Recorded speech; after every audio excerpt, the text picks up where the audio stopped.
31 grados. Bueno, durante este fin de semana se ha vuelto a escribir mucho y he visto conceptos muy interesantes respecto de la discusión si dolarizar o no la economía de la República Argentina.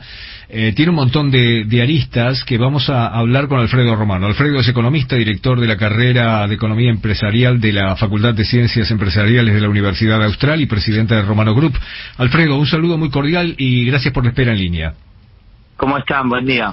Muy buen día. Bueno, en esta discusión si dolarizar o no, recordemos que tampoco es fácil sobrellevar las consecuencias, no es que es una cosa que no va a tener consecuencia ninguna. Y además, yo por lo menos he leído mucho del peligro de que te dolaricen de hecho, ¿no? Y eso también puede traer un poco de desorden.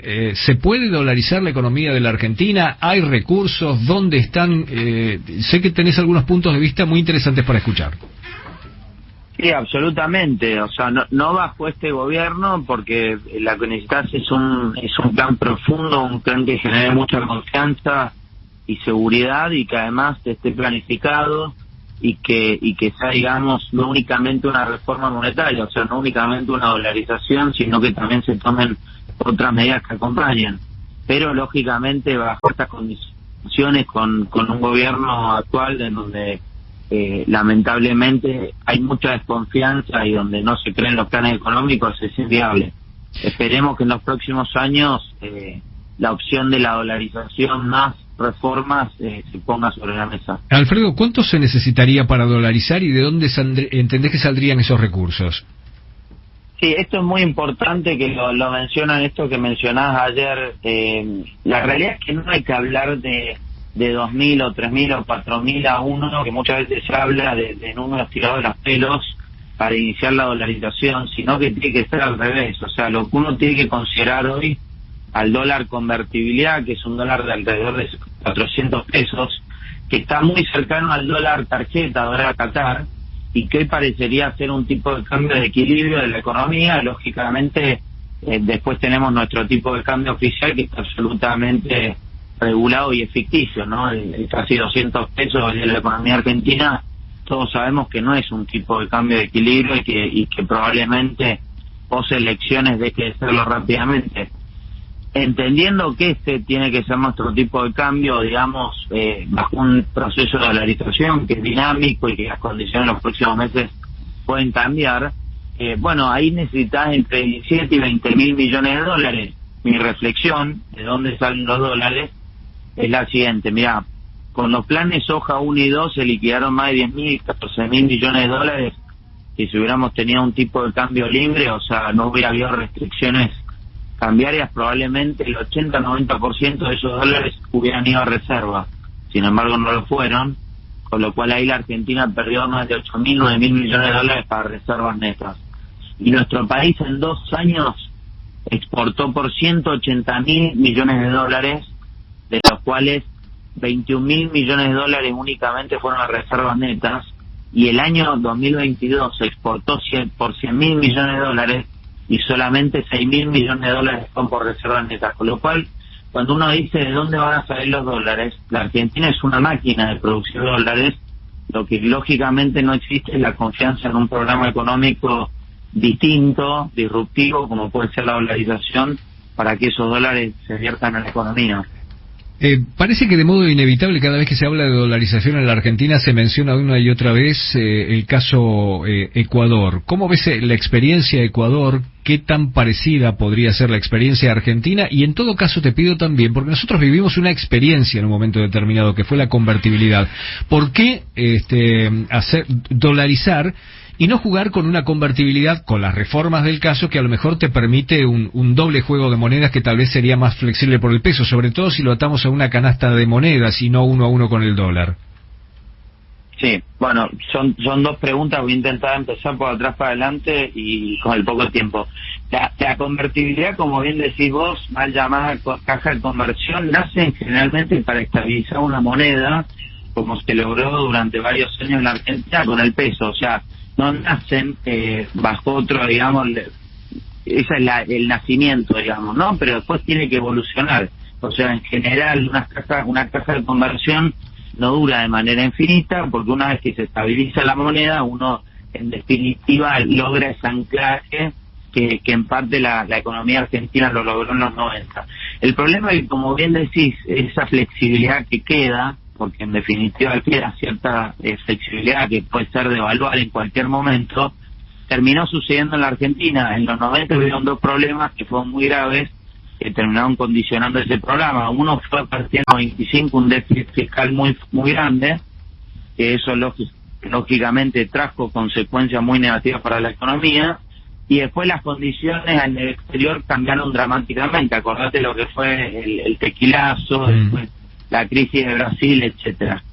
Pero la política tenía la posibilidad rápidamente de transferir riqueza directa a algunos sectores de la economía sin asumir costos tan altos. Entonces dijo, no, pará,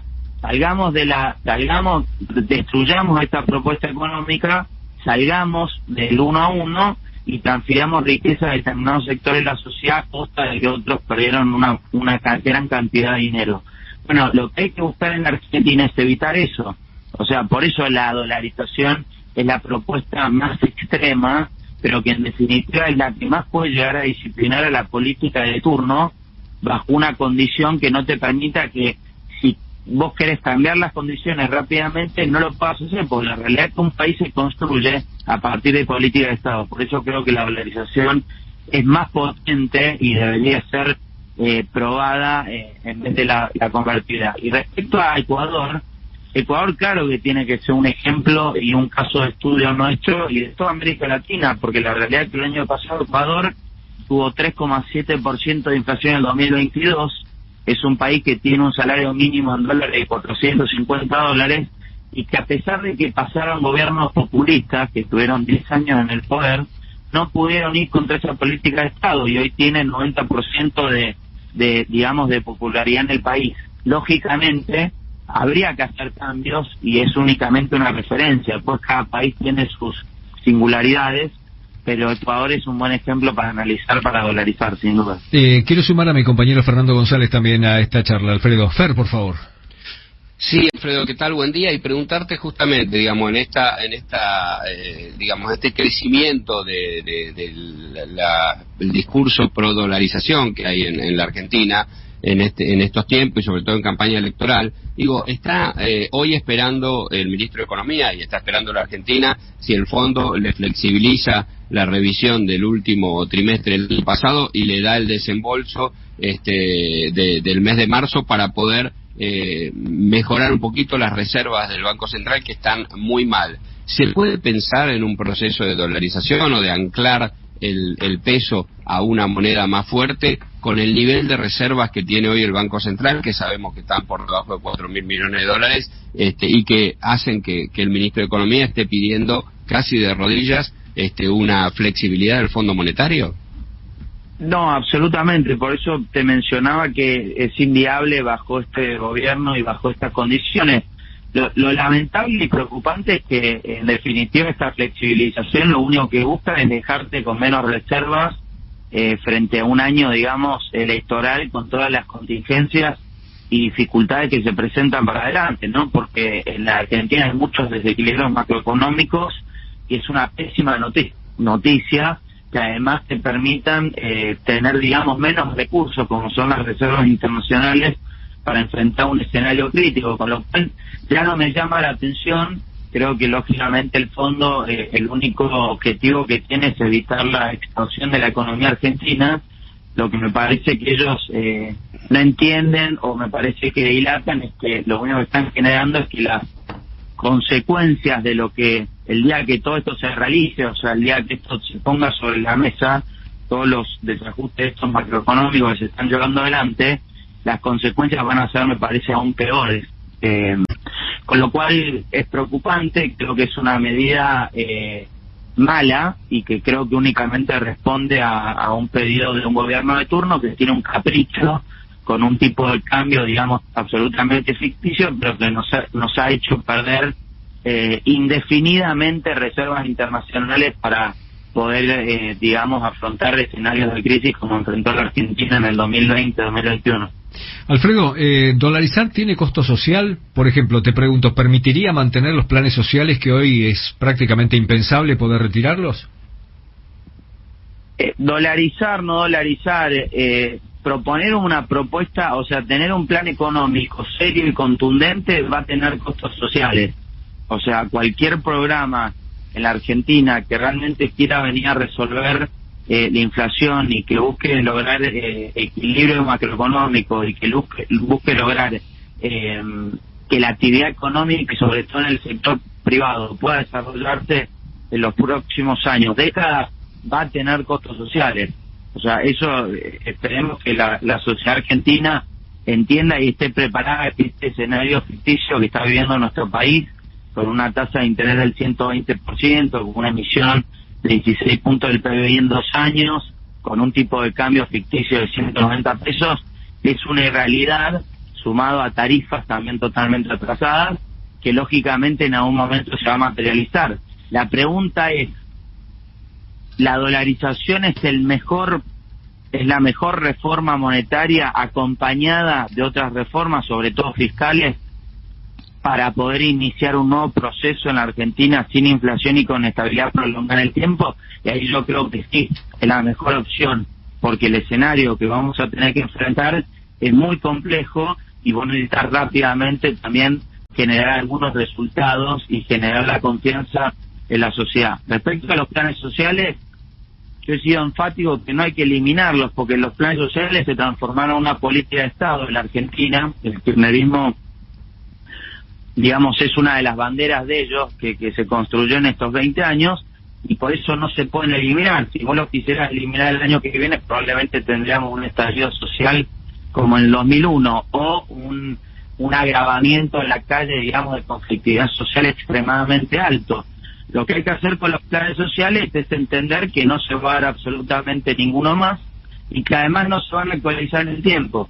O sea, ¿qué quiero decir con esto? Uno dolariza 400 a 1, por decirte, si lo hiciéramos mañana, el primer año vas a tener inflación en dólares en la Argentina, porque la inflación va a venir por la inercia y por todos los cambios de precios relativos que se va a dar.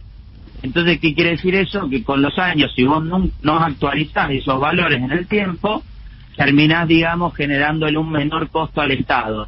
Y lo que vas a buscar es que muchos de esos planes sociales terminen siendo no atractivos, y que la persona decía, no, me conviene buscar una oportunidad en el sector privado, donde el salario en dólares termina siendo mucho más competitivo, como sucede en el resto del mundo, y no como sucede únicamente en la Argentina, donde los planes sociales o vivir del Estado tiene mejores condiciones y se gana más que en el sector privado. Alfredo, gracias por el tiempo. Alfredo Romano, economista, director de la carrera de Economía Empresarial de la Facultad de Ciencias Empresariales.